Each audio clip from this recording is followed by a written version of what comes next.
storyscape. In the heart of the Dark Ages, where myths intertwined with realities, and in the alleys of sleeping villages and the whispers of the wind carried terrifying tales, the name of a single creature echoed, instilling more fear in hearts than any other monster.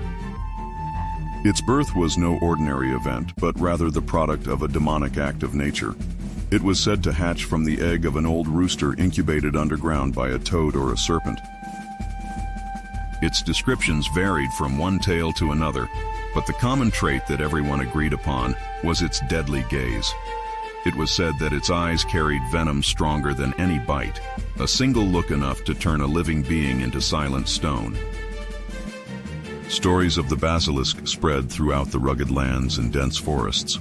Tales of travelers frozen in the middle of their journey, of shepherds who found their flocks silent as if carved from rock. But amidst this terror, whispers began to emerge about possible weaknesses of this terrifying creature.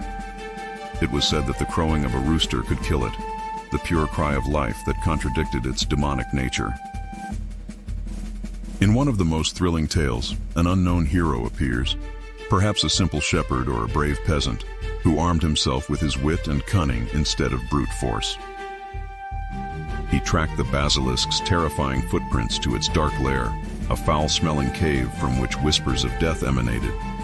And when he finally faced the beast, he did not look at it directly, but raised his polished shield. The basilisk saw its distorted image reflected on the shiny surface, and for a moment its deadly power froze.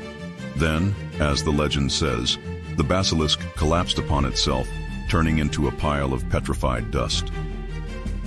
And so another tale of horror ended, leaving behind a lesson about the power of intelligence and courage in the face of the horrors of darkness. But even today, you might hear faint whispers echoing the stories of the basilisk,